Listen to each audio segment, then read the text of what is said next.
4월의 서울 하늘은 미세먼지 없이 맑고 화창했습니다. 한국의 한 꽃가게에서 쇼 윈도우 너머로 8살쯤으로 보이는 한국인 어린 여자아이와 금발의 외국인 중년 여성이 뭔가 매우 심각한 상황으로 보입니다. 외국인 여성이 아이에게 뭔가를 건네주는데 아이가 받자마자 바닥으로 물건을 내동댕이 쳐버리는데요. 이딴 거 필요 없어. 노랑머리 아줌마는 싫단 말이야. 꺼져. 당장 꺼지라고. 여자아이는 앙칼지고 분노에 찬 목소리로 화를 내고 있었고 금발의 외국인 여성은 매우 당황해하며 어쩔 줄을 몰라 하고 있습니다. 그때 한 한국인 중년 남자가 들어오더니 한 손으로 여자아이의 뺨을 내리치는데요. 순간 아이는 결국 참았던 울음을 터뜨리고 맙니다. 꽃가게에서 이 세 사람에게 과연 무슨 일이 있었던 것일까요? 오늘 들려드릴 사연은 호주의 여성을 아내로 맞이해 행복하게 살고 있는 한국 남자 민호 씨가 제보해 주신 이야기와 SNS 내용을 바탕으로 재구성된 이야기입니다.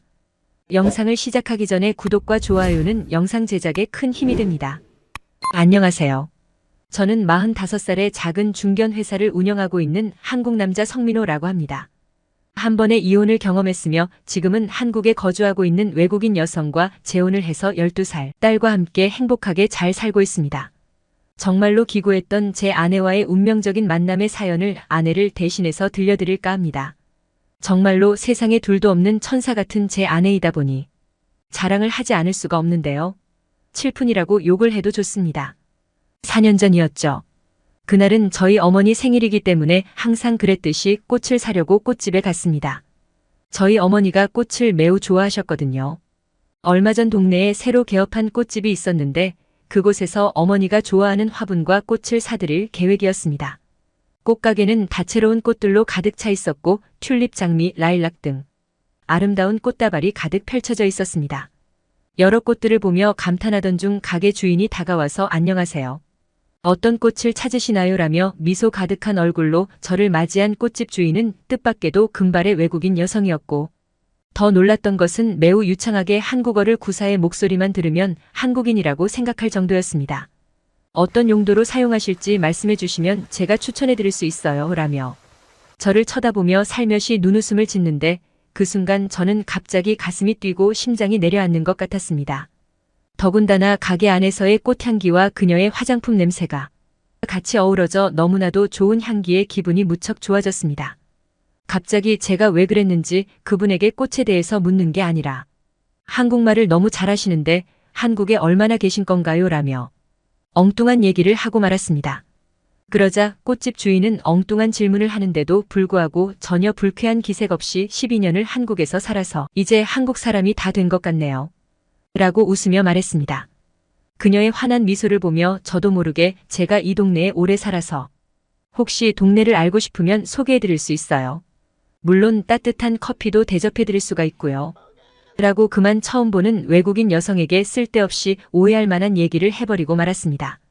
저도 그 순간 제가 왜 그랬는지 지금 생각하니 참으로 오지랖이 컸던 것 같았습니다. 하지만 그녀는 조금도 불쾌하거나 불편한 내색을 하지 않았고 오히려 그럼 제가 필요하면 요청을 할 테니까 어디로 연락을 드리면 될까요? 라고 얘기를 했습니다. 순간 저도 모르게 명함을 주면서 필요하시면 이리로 연락을 주시면 됩니다. 옵션으로 맛있는 식사도 드시고 싶으면 언제든지 쿠폰을 사용하시면 됩니다. 라고 천연덕스럽게 얘기를 했습니다. 그러자 그녀는 의아한 듯이 쿠폰요? 그게 어디에 있어요? 라고 물었고 그 쿠폰은 사장님에게만 무제한으로 적용되는 제 마음속에만 있는 겁니다라고 능청스럽게 말을 하고 말았습니다. 순간 몇 초의 정적이 흘렀고 잠시 뒤 그녀는 크게 웃으며 가슴속에 저만 무제한으로 사용할 수 있는 쿠폰을 제공해 주셔서 너무 감사합니다. 빨리 그 쿠폰 사용을 해봐야겠는데요. 라며 눈웃음을 지었고 저는 그녀의 미소에 그날부터 종일 핸드폰만 보게 되었습니다. 하지만 생각 외로 그녀에게 연락은 오지 않았고 저는 제가 먼저 가게를 찾아갈 수도 있었지만 사내 체면에 그렇게 하면 왠지 격이 떨어지는 것 같아서 그냥 기다릴 수밖에 없었습니다. 그렇게 지루한 기다림의 시간이 지나고 어느 날 토요일 오전에 갑자기 모르는 번호로 전화가 왔는데 받자마자 안녕하세요 라고 인사를 하며 어떻게 하면 쿠폰을 사용할 수 있나요? 라고 물어보는 그 목소리는 분명 그녀였습니다. 저는 순간 손이 떨렸고 너무 기분이 좋아 흥분이 되어서 지금이라도 당장 쿠폰을 사용할 수가 있다며 원하시는 곳으로 모셔다 드릴 수 있다고 했습니다. 그렇게 그녀와 저의 만남은 시작이 되었고 저희들은 주말만 되면 공원에 가거나 극장에 가서 영화도 보고 서로에 대해서 이야기를 나눌 수 있었습니다. 그녀는 저와 비슷한 40대 중반의 나이였고 호주가 고향이었으며 이름은 비앙카라고 했습니다. 예술과 사진을 사랑하며 전문적인 사진 작가로 활동했다고 합니다. 이야기를 나누던 중 저희들은 서로의 과거에 대해서 자연스럽게 얘기를 나누게 되었는데 상처와 아픔을 공통적으로 가지고 있었습니다. 그녀의 전 남편은 한국인이었으며 그 사람을 따라 멀고 먼 호주에서 한국으로 이민을 오게 되었는데 어느 순간부터 그녀의 남편은 이상하게 변해가기 시작했다고 합니다. 술과 도박에 빠지기 시작했고 직장은 해고되었고 매일 페인처럼 도박 아니면 술을 마시며 끝없이 그녀를 괴롭혔다고 합니다. 그렇게 남편이 괴롭히고 힘들 때쯤에 그녀는 몸이 이상해서 병원에 가보니 임신 3개월이라는 말을 들었고 끔찍한 상황에서도 살아보려고 했지만 남편은 점점 더 폭력적이고 잔인해졌다고 했습니다. 집에 있는 돈 되는 물건은 모조리 도박을 하기 위해 팔아버렸고 심지어 돈이 없냐며 자신에게 손찌검까지 시작했다고 합니다. 끝없는 악순환이 계속되었고 견디다 못해 그녀는 자살을 할 생각으로 임신한 상태에서 수면제를 30알 정도 먹고 쓰러져 버렸다고 합니다. 이렇게 사는 것보다는 차라리 죽는 게 낫다고 생각을 했고 그렇게 독한 마음으로 임신을 한 채 목숨을 끊으려고 했지만 운명의 신은 그녀를 쉽게 보내지 않았다고 했습니다. 3일 뒤 그녀가 깨어난 곳은 병원이었고 다행스럽게도 위세척과 응급처치로 그녀는 살았지만 아쉽게도 뱃속의 아기는 유산을 하고 말았습니다. 그녀는 그 충격으로 한동안 극심한 불안 증상과 우울증으로 정신과 치료를 받았어야 했고 다행히 호주에서 부모님이 오셔서 그녀를 보살피고 간호를 해서 몸이 회복되었습니다. 그리고 남편과는 협의 이혼을 하면서 아무런 조건 없이 그냥 헤어지기로 합의를 받았습니다.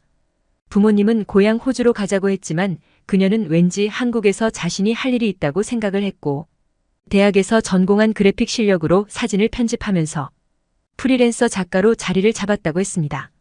한국 남자 만나서 넌덜머리가 났던 건 사실이었지만 왠지 한국이 떠나기가 싫었고 계속 이곳에 남아있고 싶었다고 하더군요. 그리고 예전부터 꽃과 식물을 좋아했기에 조그만 꽃가게를 같이 운영하면서 일이 없을 땐 꽃가게에서 시간을 보낸다고 하더라고요. 저는 우연찮게 들은 그녀의 과거 이야기에 가슴이 너무 아팠고 오히려 담담하게 얘기하는 그녀에게 더욱더 깊은 관심과 연민의 정이 느껴졌습니다. 그래서 저도 모르게 혹시 앞으로 아픔이 있거나 어려운 일이 있으면 그거 제가 좀 나눠 가져도 될까요? 꼭 그렇게 하고 싶었고 그렇게 해야 된다고 생각합니다. 그리고 가슴에 깊이 박혀있는 상처의 가시를 뽑아낼 수 있도록 항상 당신에게 힘이 되고 싶습니다. 그러자 그녀는 저의 뜻밖의 말에 감동을 받았는지 눈물을 글썽이더군요. 저희들은 서로의 아픔을 얘기하면서 더욱더 가까워졌고 서로 이름을 부르며 급기야 점점 더 사랑하게 되었습니다. 하지만 우리의 행복은 그렇게 호락호락하지가 않았습니다. 앞에서 말씀드린 것처럼 저에겐 그때 당시 8살 된 딸이 있었잖아요. 저의 딸과 비앙카는 간격이 쉽게 좁혀지지가 않았습니다. 어린 딸은 비앙카를 몹시 경계하고 못마땅하게 생각했으며 아무리 그녀가 친해보려고 선물을 사주고 환심을 사려 해도 도무지 마음을 열지 않았습니다. 어느 날은 큰맘 먹고 딸아이와 비앙카와 저녁을 먹으면서 자연스러운 분위기를 만들어 보려고 딸아이를 데리고 비앙카가 운영하는 꽃가게로 갔습니다. 딸아이가 그림 그리는 걸 좋아한다고 비앙카에게 말해준 적이 있었는데 마침 비앙카가 미술 도구를 준비했더라고요. 비앙카는 저와 딸을 반갑게 맞아주면서 준비해둔 미술 도구 세트를 딸에게 전해주었는데 받자마자 딸이 갑자기 도구 전체를 바닥에 던져버리고 말았습니다. 그러더니 고함을 치면서 이딴 걸 내가 왜 받아? 나가. 꺼져. 노랑머리 아줌마 싫단 말이야. 라며 흥분하고 있었죠. 이 광경을 제 눈으로 목격한 저는 순간 저도 모르게 그만 어린 딸의 뺨을 내리치고 말았습니다. 어린 딸아이는 서러운 감정이 북받쳐 울고 난리가 났었지요. 그러면 안 되는데도 불구하고 순간 눈앞에 보인 광경에 이성을 잃어버렸던 겁니다. 그렇게 저녁 약속은 산산조각이 나버렸고 비앙카는 저보고 얼른 딸아이를 데리고 가서 달래주라고 하더군요. 시간이 흐르면서 갈등의 골은 점점 깊어만 갔고 저는 중간에서 이러지도 못하고 마음만 조이며 살았습니다. 급기야 비앙카도 차츰 지쳐가는 눈빛이었습니다. 저는 당분간 어머니 집에 아이를 맡겨두고 비앙카와는 천천히 만남을 갖도록 마음을 먹었습니다. 그러던 어느 날 딸이 초등학교에서 체육 시간에 달리기를 하다 쓰러졌다고 연락이 와서 급하게 병원으로 갔습니다. 응급실에서 심장호흡기 쪽으로 보내졌고 의사는 심장질환이 있어서 지금 바로 수술을 하지 않으면 위험하다고 했습니다. 호흡성 부정맥이 문제가 되어 수술을 해야 하는데 저는 순간 앞이 보이지가 않았습니다.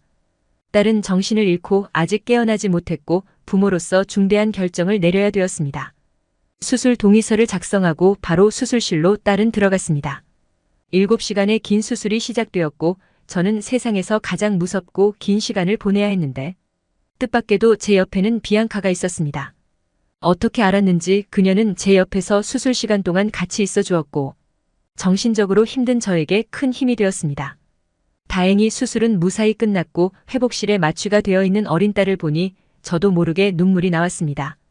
그런 저를 옆에서 지켜보던 비앙카는 살며시 안아주면서 어깨를 두드렸고 회복할 때까지 같이 힘이 되어줄 테니 걱정하지 말라고 했습니다. 하루가 지나고 마취에서 깨어난 딸은 수술 후유증과 여러 가지 통증으로 너무 힘들어하고 괴로워서 많이 울었습니다. 당연히 8살밖에 되지 않은 조그만 몸에 수술 도구를 댄다는 게 얼마나 고통스럽겠습니까? 수술도 중요하지만 회복을 하기 위해 간병도 중요했습니다. 물론 저희 어머니가 계셨지만 혼자서 감당하실 수는 없는 현실이었습니다. 저는 회사를 비울 수가 없어서 틈나는 대로 병원에 와야 했고 어쩔 수 없이 간병인을 고용하려고 했는데 그때 비앙카가 간병은 자신이 할 테니까 저보고는 회사 일을 신경 쓰라고 했습니다. 비록 자신이 전문 간병인은 아니지만 최선을 다해서 지켜보고 간호를 하겠다고 했습니다. 저는 비앙카의 진심 어린 마음에 너무 고마웠고 한편으로는 미안하기도 했지만 다른 대안책이 없어서 그녀가 시키는 대로 하기로 했습니다. 비앙카는 정말 24시간 쉬지 않고 딸 곁에서 간호를 했습니다. 물이 마시고 싶으면 물을 갖다 주고 대소변이 필요하면 서슴없이 마치 엄마가 친딸에게 하는 것처럼 아주 꺼리낌 없이 딸에게 정성스럽게 간호를 했습니다. 아이를 키워 보지도 않았던 그녀가 어떻게 저렇게 잘하는지 저는 그녀가 너무 고맙고 미안한 마음에 몸둘 바를 몰랐습니다. 그런 시간이 반복되자 저의 어머니도 비앙카의 정성어린 행동에 감동했고 어린 딸도 차츰 그녀에게 마음을 여는 것 같았습니다. 하루는 제가 회사에서 업무를 마치고 병실에 들어서려고 하는 순간 우연히 두 사람의 대화를 들었습니다. 아줌마는 왜 저에게 이렇게 잘해주세요? 제가 밉지 않나요? 비앙카는 조용하게 이렇게 얘기를 하더군요. 나도 만약 아기가 있었다면 너만한 나이쯤 되는데 그런데 아줌마가 나만 생각하고 그냥 그 아이를 하늘나라로 보내버려서 지금도 항상 그 아이만 생각하면 너무 가슴이 아프고 미안하고 슬퍼서 눈물을 흘린단다. 넌 내 딸 같고 그냥 최선을 다해서 빨리 완쾌하는 게 내가 제일 바라는 일이야. 밖에서 지켜보던 나는 딸이 눈물을 흘리는 걸 보고 가슴이 너무 아팠습니다. 당연히 병원에서는 금발의 외국인 중년 여성이 어린 딸을 간호하는 것에 대해 관심이 많았고 지나가면서 불필요하게 쳐다볼 때도 있었지만 그녀는 전혀 신경을 쓰지 않고 자신의 일에만 묵묵히 집중했습니다. 시간이 흐르고 수술 경과도 좋고 이제는 혼자서 움직일 수 있을 정도로 회복이 되자 비앙카가 딸에게 이렇게 얘기를 하더군요. 빨리 회복이 되고 다시 건강해져서 정말 다행이다. 아줌마가 얼마나 걱정했는지 몰라. 그동안 아줌마 때문에 스트레스와 짜증도 많았지. 이제 아줌마는 조용히 갈 테니까 아빠랑 행복하게 잘 살아야 된다. 알겠지? 그녀는 이미 마음의 준비를 했는지 딸에게 얘기를 했고 딸은 매우 당혹스러운 얼굴로 저와 그녀를 쳐다보았습니다. 저 역시 비앙카를 잡을 명분이 없어서 아무 말도 못한 채 창밖만 바라보고 있었습니다. 그녀는 미리 준비해둔 머리핀을 딸에게 꽂아주고는 사랑해. 그리고 행복하게 아빠랑 잘 지내요 라고 하면서 병실을 나가는 것이었습니다. 그 순간 딸은 갑자기 그녀에게 뛰어가서 옷자락을 붙잡고 아줌마, 사랑해요. 부탁이 있어요. 제 아빠와 저에게 엄마가 되어주세요. 저 이제는 아줌마 없으면 못 살 것 같아요. 사랑해요 엄마. 라고 말하는 것이었습니다. 너무나 뜻밖의 딸의 행동에 비앙카는 순간 당황을 해서 저를 쳐다보았습니다. 그리고는 비앙카는 딸을 안으면서 나도 사랑해 우리 딸. 엄마가 영원히 지켜주고 사랑해줄게. 라고 하는 것이었습니다. 저희 세 가족은 병실에서 서로의 손을 잡고 울었고 기쁨의 눈물은 너무나 고맙고 행복하고 감사했습니다. 이후 저희는 양가 가족의 동의하에 혼인신고를 했으며 따로 결혼식은 올리지 않고 조용히 가족끼리 모여 사진만 찍고 식사만 하는 시간으로 대체했습니다. 지금은 저의 딸과 비앙카는 세상에 없는 사랑하는 모녀로 친하게 지내고, 딸은 외국인 엄마를 정말 친엄마 이상으로 따랐으며 사랑했습니다. 비앙카도 마찬가지로 저와 딸에게 둘도 없는 아내와 엄마로 지내고 있으며, 저희들은 매우 행복하게 잘 살고 있습니다. 이만하면 외국인 제 아내를 자랑할 만하죠? 저희들 많이 응원해주세요. 저의 얘기는 여기까지였습니다. 시청해주셔서 대단히 감사합니다.